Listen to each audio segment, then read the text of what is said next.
大家好，秀秀今天跟大家分享客家酿板的做法。我们先来准备馅料的部分，将300克洗干净的韭菜切成2厘米的段。洗干净的韭菜要提前控一下水分，不然的话炒出的馅料就会太多水分。切好装盘中，5朵提前泡发好的香菇切碎，切好装碗中。20克洗干净的虾米切碎，切好装碗中。200克瘦肉先切片再切碎。喜欢吃肥一点的朋友可以买那种3分肥7分瘦的肉，切好装碗中。热锅放油，油温7成热，下入瘦肉开炒。瘦肉炒熟，再加入虾米跟香菇炒香。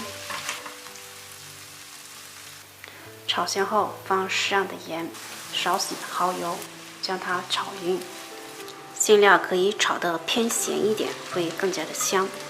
最后下入韭菜，将它炒熟，香，这样就可以了。关火，装碗中备用。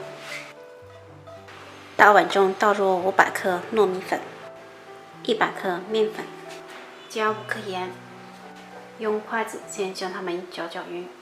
分多次少量加入刚煮开的开水，边加边搅拌，这样揉出来的面团才既有粘性，不会松散。搅成这样的面细状，下手揉成面团，揉至这样软硬适中的面团就可以了。就一小团面团，大概50克，将它搓圆，再捏成碗状，放入馅料，对折后将边缘捏紧，不要露馅就可以了。放在提前刷有1层薄油的烤盘上，热锅放油，待油温6成热，将饼皮放进来，小火慢煎，煎至一面定型，再翻另一面。在煎的过程要多翻几次面。有没有觉得特别像那种大的煎饺？像这样煎至2面金黄就可以出锅啦。我们的客家酿板就做好了。这样做出来的板皮薄馅大，咸香适口。如果怕热气，可以选择在上锅蒸一蒸。喜欢的朋友可以在家试一下。